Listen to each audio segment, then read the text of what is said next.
जिंदगी में बंदगी तू कर नहीं, जिंदगी में बंदगी तू कर नहीं, जिंदगी में बंदगी शर्मिंदा है, जिंदगी में बंदगी शर्मिंदा है। दुनिया में हो दुनिया का तलबगार न हो,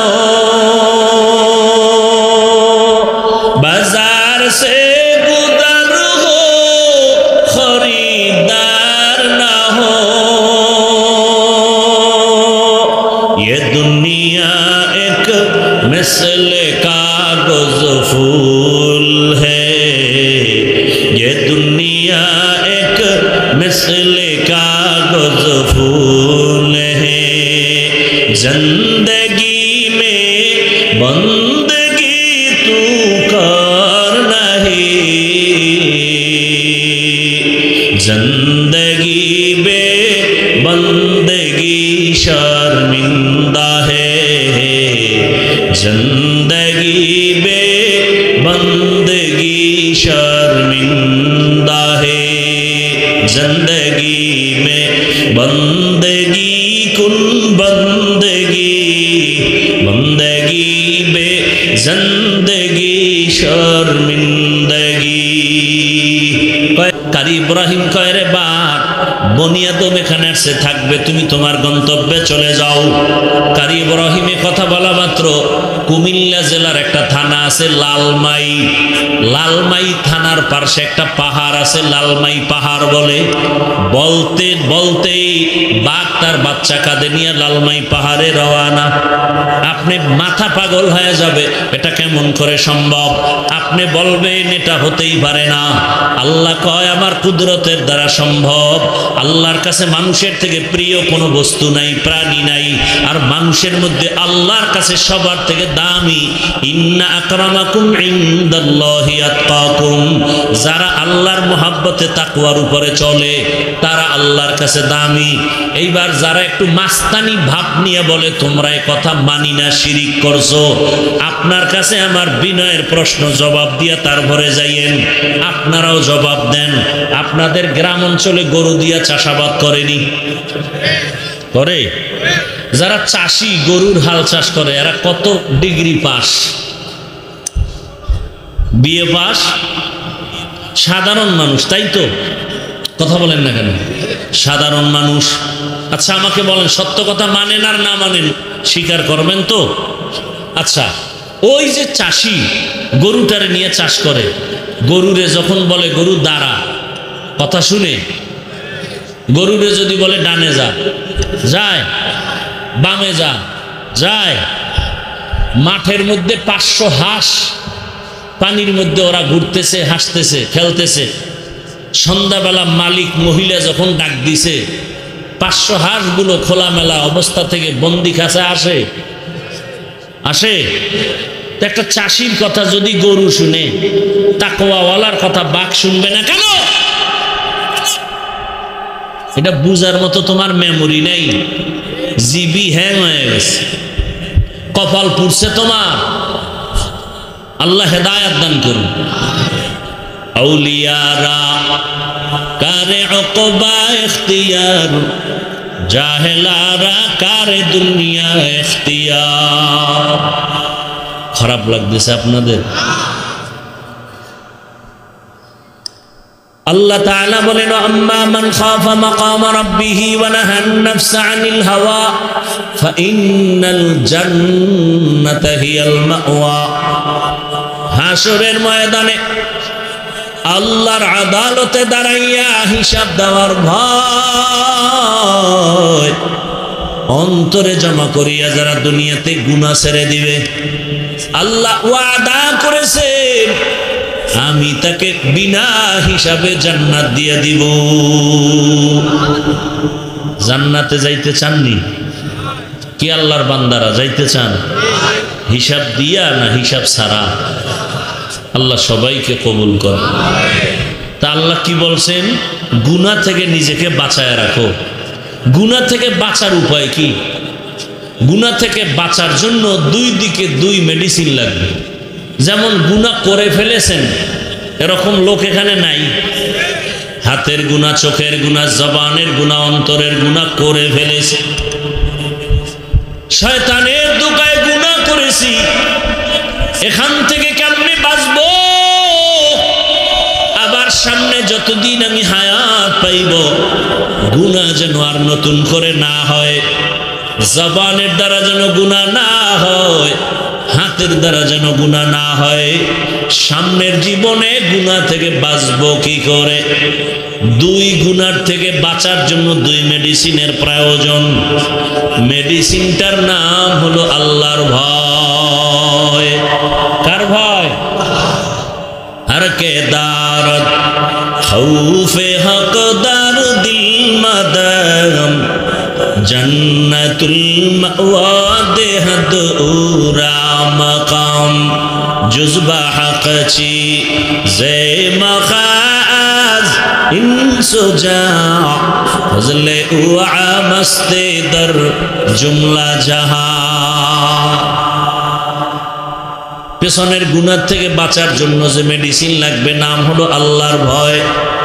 সামনে জীবনটা পবিত্র রাখার জন্য, গুনাহমুক্ত রাখার জন্য যে মেডিসিন লাগবে নামও আল্লাহর ভয়। আরবিতে এই ভয়টাকে বলে খাশিয়া। কোরআনের ভাষায় ভয়ের নাম তাকওয়া, কোরআনের ভাষায় এই ভয়ের নাম খাউফ। লাউ আনজালনা হাযাল কুরআনা আলা জাবালিন লারাইতাহু খাশিআ خاشعا متصدعا من خشية الله। এই ভয়ের নাম তাকওয়া। ইয়া আইয়ুহাল্লাযীনা আমানুত্তাকুল্লাহ ওয়া কুনু মা'আস সাদিকিন। আল্লাহ কয় আমাকে ভয় কর। ইন্নামা ইয়াখশাল্লাহা মিন ইবাদিহিল উলামা। জমিনের মধ্যে যারা আসল উলামা তারা আল্লাহকে ভয় করবেন। খশিয়াও মানি আল্লাহর ভয়, তাকওয়াও মানি আল্লাহর ভয়, খাউফুন মানি আল্লাহর ভয়। অতীতের গুনাহ থেকে বাঁচার জন্য আল্লাহর ভয় অন্তরে জমা করো। ভয়ের নাম খশিয়া। সামনের জীবনে যেন গুনাহ না হয় এজন্য যেই ভয়টা লাগবে ওই ভয়ের নাম তাকওয়া। পেছনে আল্লাহর ভয় নিয়ে তওবা করো, সামনে যেন তোমার আমার দ্বারা গুনাহ না হয়। জীবনে তো গুনাহ কম করো না এর যুবক বাবা। ও আমার যুবক, গুনাহ করতে করতে করতে করতে চেহারাটা নষ্ট। এত গুনাহ জীবনে করেছে রে বাবা। আমি এতক্ষণ আপনাদের যে বয়ান শুনাইতেছি একবারও কিন্তু বলি নাই সবাই গুনাহ সারিয়া স্কুলে যারা আছো স্কুলে তালা দিয়ে মাদ্রাসায় যাও। একবারও বলি নাই তাবলিগে যাও। একবারও বলি নাই আমার মতো হুজুর হও। একবারও বলি নাই তুমি পীরের কাছে যাও। কি বলতে চাই ভালো করে শুনো হে যুবক বাবারা। দুনিয়াটা কিছুই না, তুমি স্কুলে পড়ো। আমি হাফিজুর রহমান তোমাকে সাহস দিয়া যাই, দোয়াও করে যাই। স্কুল ছাড়িও না, কলেজ ছাড়িও না। বান্দা তুমি ওখানে লেখাপড়া করো। চাকরি যারা করেন ওখানে চাকরি করেন। ব্যবসা যারা করেন করেন। চাকরিও ছাড়তে হবে না, ব্যবসাও ছাড়ার প্রয়োজন নাই। বরং আমি পরামর্শ দিব ওখানে থাকিয়া জান্নাতের পথটাকে বেছে নেওয়ার চেষ্টা করেন। এখন বলবেন স্কুল কলেজে পড়িয়া জান্নাত পাওয়ার পথ কেমনে পাই? চাকরি রাস্তায় থাকিয়া কেমনে পাই? ও আমার যুবক, তোমাকে আমি কলিজা দিয়া দোয়া করে গেলাম তুমি স্কুল কলেজে লেখাপড়া করে ডাক্তার হও। দোয়া করি তুমি ইঞ্জিনিয়ার হও, তুমি প্রফেসর হও। দোয়া করে গেলাম।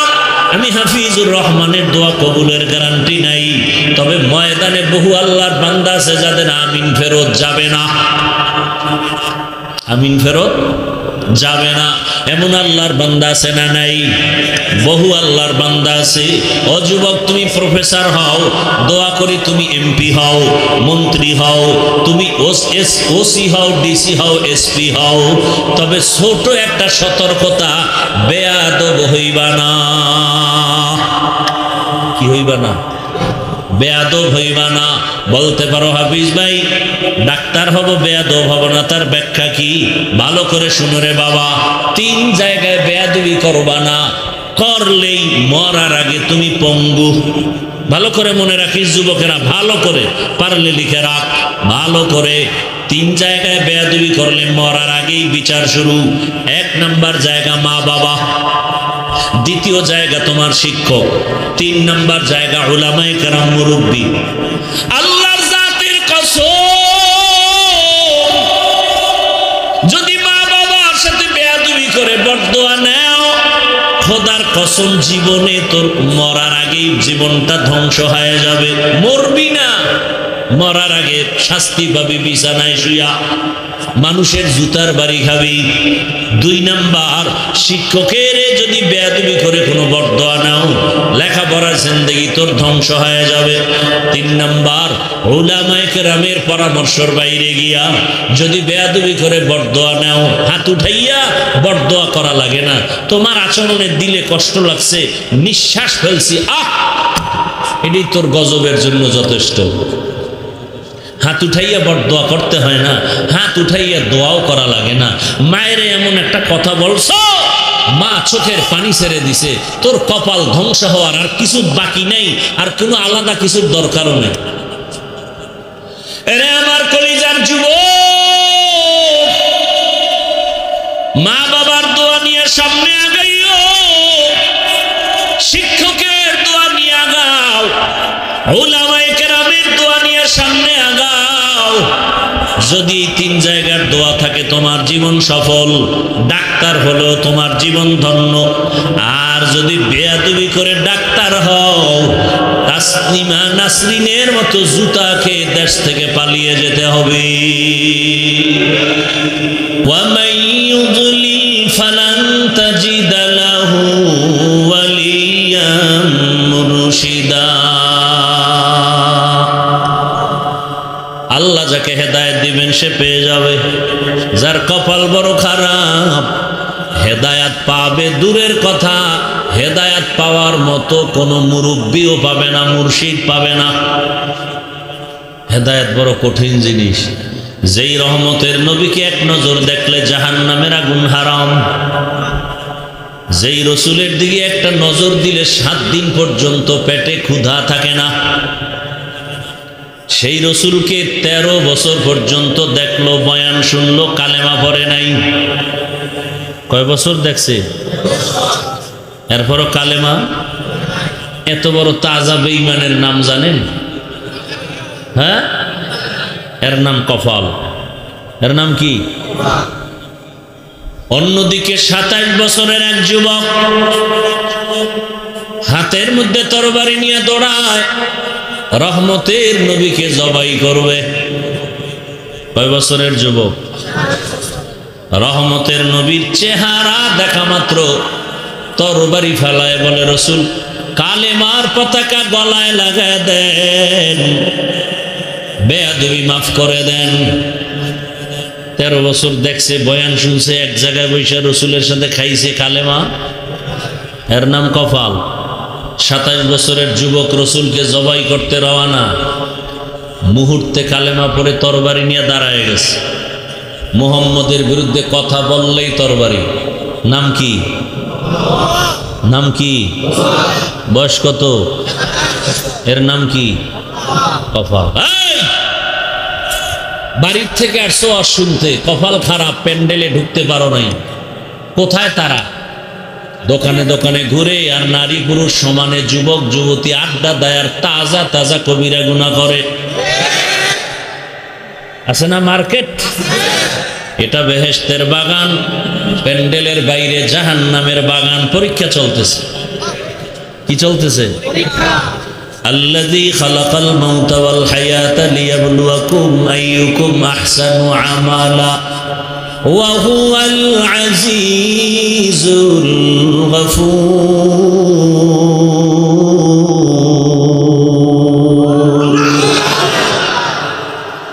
পরীক্ষা কি কঠিন পরীক্ষা জানেন?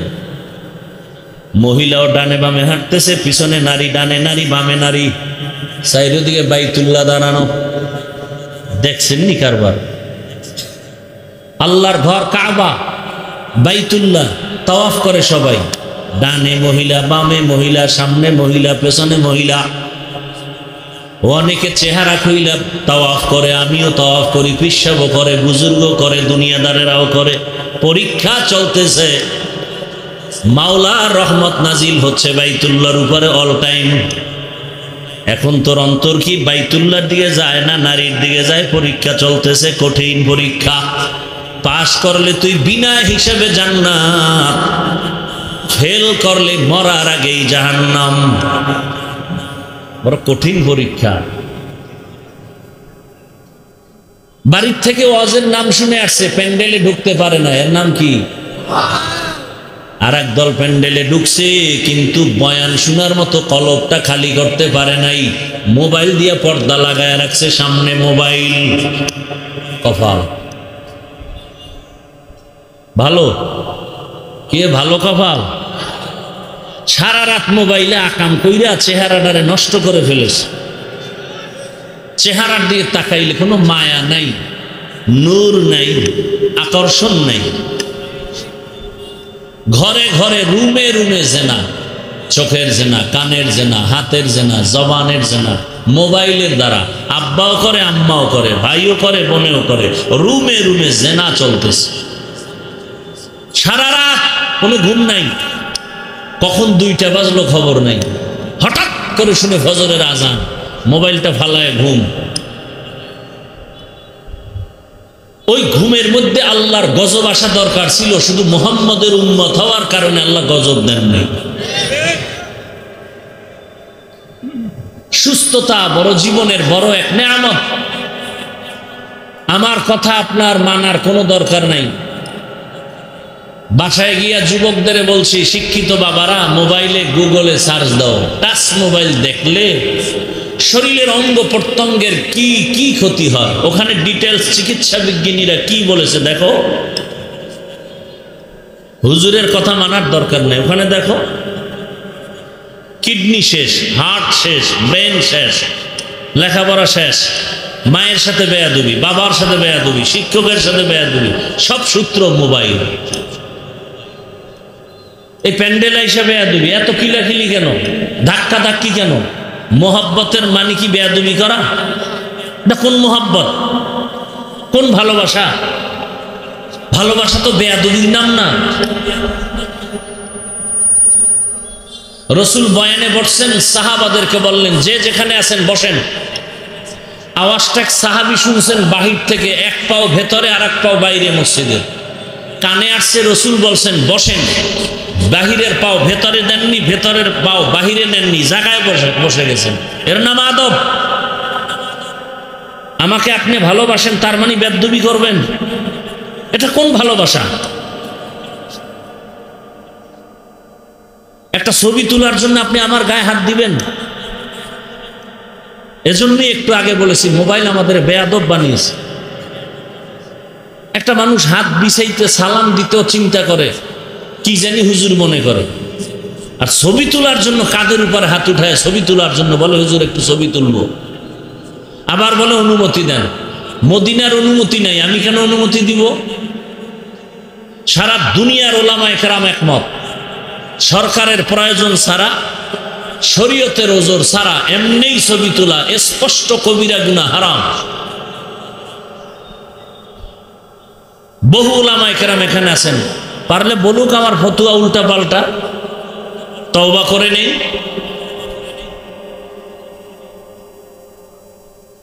এখানে আপনারা যারা আলেম না তারা বলেন তো, আমার চেহারাটা আপনার যুবতী বোন দেখবে, হালাল?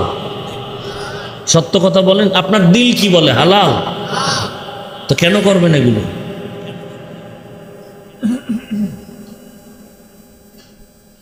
আল্লাহ আমাদের সব ভাইকে হেদায়েতের দৌলত দান করেন। যাদের আয়োজনে আজকের এই মাহফিল, সময়, পরামর্শ, অর্থ সব দিয়ে সহযোগিতা করেছেন, আল্লাহ তাদের কবুল করেন। দরুদ ও সালাম সৈয়দুল মুরসালিন রহমাতুল্লিল আলামিন শফিউল মুজনিবিন খাতামুন নবিয়্যিন সৈয়দুস সাকালাইন ইমামুল মুরসালিন হযরত মুহাম্মদুর রাসূলুল্লাহ। নবীর নামে দরুদটা পড়লেন না? কি দুশ্মনী আছে রসুলের সাথে? পড়লেন না কেন? সবাই একবার জবান খুলে পড়েন তো, কতটা গুনাহ হয়েছে। বরং 3টা পুরস্কার পাইছেন একবার বলার কারণে। কয়টা? 10টা গুনাহ মাফ, 10টা নেক যোগ হয়েছে। আল্লাহর দরবারে 10 গুণ মর্যাদা বেড়ে গেছে। हर के बाशद आमिले सल्लुमुदन आतिशे दोज़ख शवद बरवाए হারাম। জীবনে কিছু করছেন আর না করছেন, আজকে থেকে দরুদের আমলটা ধরে ফেলেন। দুনিয়াতেও অনেক কিছু পাবেন, একসময় আমার কথা মনে রাখবেন। আখেরাতে তো পাবেনই। কমপক্ষে দৈনিক 300 বার দরুদ পড়বেন, আজমতের সাথে, পবিত্র অবস্থায়, নির্জন জায়গায় বসে। এরপরে পবিত্র অবস্থায় ঘুমাবেন, চেহারাটা কিবলার দিয়ে ফিরায় দিবেন, দরুদের আমল লাগাতার করতে থাকবেন। কি যে আল্লাহ আপনাকে দিবেন আমার এটা বুঝাবার কোনো ক্ষমতা নাই। তবে এতটুকু কথা আমি বলি, সবার জন্য মৌখিক নফল আমল ইস্তেগফার আর দরুদের থেকে পাওয়ারওয়ালা আমল আর এই দুনিয়ায় নেই। ও ব্যবসায়ী, তোমার ব্যবসায় সমস্যা, দরুদের আমল চালু করো, সমাধান হয়ে যাবে। এত পাওয়ারফুল এক আমল দরুদের আমল। আল্লাহ আমাদের বেশি বেশি বেশি বেশি দরুদের আমল করার তৌফিক দান করুন। উলামায়ে হযরত আলোচনা করেছেন দীর্ঘ সময়। আল্লাহ উলামায়ে কেরামদের কথাগুলো আমাদেরকে সহি তরিকায় আমল করার তৌফিক দান করেন। উলামায়ে কেরামের ইজ্জতকে আল্লাহ বেশি বেশি বাড়ায় দেন। যারা লেখার মাধ্যমে, বলার মাধ্যমে, মিডিয়ার মাধ্যমে আলেমদের বদনাম ছড়ায়, আলেমদের ইজ্জত ছোট করার চক্রান্ত করে, আল্লাহ এদের হেদায়েত দান করেন। আল্লাহ এদের হেদায়েত দান করেন। আল্লাহ এদের হেদায়েত দান করেন। হেদায়েত না থাকলে ধ্বংস করে দেন। কিয়ামত পর্যন্ত আর নবীজি এসে আমাদের বয়ান দিবেন না, নাকি আপনাদের এখানে আসবেন?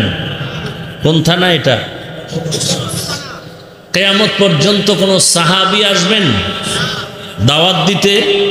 কিয়ামত পর্যন্ত কোন আইম্মায়ে কেরাম আসবেন না? ইমাম বুখারী, ইমাম মুসলিম, ইমাম তিরমিজি, ইমাম আবু হানিফা, ইমাম শাফিঈ কেউ আসবেন? বড় বড় বড় বড় আউলিয়ায়ে কেরামদের যারা চলে গেছেন আবার আসবেন।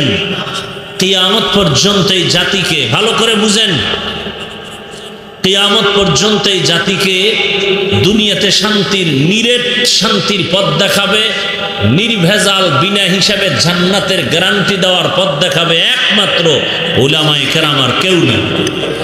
কারা? দুনিয়ার শান্তির পথ কি উলামায়ে কেরামদের কাছে আছে? শান্তির পথ দেখানোর কি রাস্তা নাই? উলামায়ে কেরাম যে পথ দেখাবেন কি বাবার কথার থেকে না কোরআন হাদিস থেকে? সবাই সত্য কথা মানেন আর না মানেন, স্বীকার করেন। কোরআন এবং হাদিস বা ইসলাম কি আপনাদের ধারণা মতো একটা অপূর্ণাঙ্গ ধর্ম না পরিপূর্ণ? মানুষের জীবনে কিয়ামত পর্যন্ত যত সমস্যা হবে সমাধান কি ইসলাম কোরআন হাদিসে আছে? দিল থেকে বলেন, তাল মিলেন, আছে সব লাইনে। শুধু রাষ্ট্রীয় সমাধানটা নেই, আছে। তো কেন বলেন ইসলামে রাজনীতি নাই? আপনি এই কথা বলার দ্বারা তো প্রমাণ হয় যে ইসলাম কোরআন সব দিক থেকে পূর্ণ, রাজনীতি বা রাষ্ট্রের ব্যাপারে কোরআন শরীফ অপূর্ণ। আল্লাহ সবাইকে হেদায়েত দান করুন। আল্লাহ তো এই পথ দেখাবে উলামায়ে কেরাম। এজন্য উলামায়ে কেরামের জন্য দোয়া করি। আন্তর্জাতিক এক চক্রান্ত আর ষড়যন্ত্র চলতেছে, উম্মতের অন্তরে আলেমদের প্রতি ঘৃণা জমানোর জন্য। কারণ আপনারা যদি আমাকে ঘৃণা করেন, আমার বয়ান আর শুনবেন না। আমার প্রতি আপনাদের খারাপ ধারণা আসলে আমার পেছনে আর নামাজ পড়বেন না। ইসলাম বন্ধ করো বলতে হবে না, এই আকাম করলে অটো ইসলাম বন্ধ হয়ে যাবে। দেখেন না, সব ওলামায়ে কেরাম আমরা খুশি, দেশের যে পরিস্থিতি এই মুহূর্তে একটা সুযোগ ইসলামের জন্য। কিন্তু এটা মুখেই বলি, বাস্তবে সব দ্বিমুখী দৌড়াচ্ছি। এবং আলেমরা যেন এক না হয় এজন্য কোটি কোটি টাকা ব্যয় করা হচ্ছে এদের পেছনে, যে আলেম যেন এক না হয়। আলেম ওলামা এক হয়ে গেলে নাস্তিকদের ঘুম হারাম, দুর্নীতিবাজ আর দুর্নীতি করতে পারবে না। কারণ আলেম ওলামারা উম্মতের দায়িত্ব নিলে কিছু হোক না হোক এদেশে কোনো জুলুম হবে না। জালেমরা পছন্দ করে না, দুর্নীতিবাজরা চায় না এদেশে ইসলাম আসুক। দেখেন না নেতারা স্টেজে কত বক্তব্য দেয়, এই হুজুর বয়ান শুনলে হবে না, আমল করা লাগবে। কারণ মাঠের থেকে আপনারা কেন বলেন না যে আপনার আমলের দাড়ি কই? মানে আপনাদের বলে ইসলাম ছাড়া শান্তির ধর্ম আর কোথাও নাই। বলে ঠিক, সে বলেন মানে না কেন? দুনিয়ার সবাই জানে ইসলাম শান্তি দেয়, মানে না কেন? তার মন মতো আকাম করতে পারবে না, এজন্য মানে না। দেখেন হুজুরগো অনেকে ভালোবাসে, কিন্তু হুজুরগো ক্ষমতায় আসতে দিবে না। মহিলারাও না আইলি হাত মোজা পরাইব, পায়ে মোজা লাগাই দিব, দরকার নাই হুজুরগো হাদিয়া জনমের মতো দাও, ভালোবাসা দাও, ফল ফুরুট যা চায় দাও, ক্ষমতায় আনতে গেলে ঝামেলা। এখন কিছু কিছু হুজুর চিন্তা করে তাহলে ইসলামটারে আরো হালকা বানাই, যে তুমি যা করবা এটাই ইসলাম, কোনো কঠিন কিছু নেই। কত দিকের মুসিবতে যে আমরা পড়ে আছি আর কোনো শেষ নাই। বাইতুল্লাহ গেলাম, রসুলের রওজা মোবারকে গেলাম, সেখানে সারা দুনিয়ার কত লাইনের মুসলমান নামাজে দাঁড়ানো। কাউকে দেখলাম পাও কেবলার দিকে দিয়া টান টান হয়ে ঘুমাচ্ছে, একামত হয়ে গেছে, নামাজে দাঁড়ায় গেছে, আর দিল পরিষ্কার উজু লাগবে না। আর একজনকে দেখলাম নামাজে দাঁড়ায় মোবাইল আসছে বের করে কথা বলতেছে, কথা বললে মোবাইল রেখে দিছে, নামাজ যায় নাই, কারণ দিল ঠিক। আর একজনকে দেখলাম বুকে হাত বাঁধা, কেউ সাইডে দিয়ে দাঁড়ায় রয়েছে, হাত বাঁধেই না। কেউ বুকে বাঁধলে হাত নাবির নিচলারা বেজার, নাবির নিচে হাত বাঁধলে বুকে যারা বাঁধে এরা বেজার। একজনের কথা আমার বান্দারই দরকার নেই, সাইডে দিয়ে খাড়ায় দেয়। তুই মক্কায় অবস্থা আছে না নাই? একজনকে দেখলাম সেজদায় যাওয়ার আগে, এবার দেখিস কপাল এই একটা কি যেন পকেট থেকে বাইর করে এই পরিমাণ, এটা কপালের নিচে দিয়ে সেজদা দেয়। খবর নিয়ে দেখলাম ওদের অন্তরের আকীদা হইল ইবলিস সেজদা দিয়ে জমিন নাপাক করছে, এই জন্য জমিনে দেয় না, একটা কাঠের টুকরা রাখে পাতলা, ওইটার উপরে দেয়। আচ্ছা, আমি যেটা বুঝাতে চাই, আরবে সৌদি মক্কা মদিনায় এত ফেরকা, এত কিছু আপনারা শুনছেন কোনো দিন যে তারা এই এত মতামতের মধ্যে কিলাকিলি লাগিয়া 10 জন মারা গেছে? শুনছেন তো? সোনার বাংলায় গজব কেন, ঝগড়া কেন? বুকে হাত বাঁধি নাবিওয়ালারা বেজার, নাবির নিচে হাত বাঁধলে বুকওয়ালারা বেজার। 20 রাকাত তারাবি পড়ি, 8 রাকাতওয়ালারা সালাম দেয় না, দিলেও নেয় না। কেন এই গজব? কেন? কার বদনজর লাগছে আমার দেশে? এত ঝগড়া হবে কেন? আপনি 20 রাকাত পারেন না, পড়েন 8 রাকাত, আপনার জবাব আপনি আল্লাহর কাছে দিবেন। হ্যাঁ, আমার এখানে করণীয় কি? আপনাকে মহব্বতে বুঝাতে পারি, আর কিছু নেই। না গালি দিবেন, সালাম দিবেন না, দিলেও নিবেন না, এটা কোন রসুলের আদর্শ? আল্লাহ হেদায়েত দান করুন। যাই হোক, অনেক কথা বলে ফেললাম। বয়ান যতটুকুই করব শুধু আপনাদের ধৈর্যের উপরে। উঠবেন, আস্তে হাত উঠায় মোনাজাত দিয়ে চলে যাব। কোরআনে হাকিমের এক আয়াত পড়ছি, রসুলের একটি হাদিসের অংশ পড়েছি, তর্জমাটা বলে নেই, এরপরে কিছু ব্যাখ্যা। وأما من خاف مقام ربه ونهى النفس عن الهوى فإن الجنة هي المأوى আল্লাহ বলেন হাসরের ময়দানে আমার আদালতে দাঁড়াইয়া হিসাব দেওয়ার ভয়ে দুনিয়াতে যারা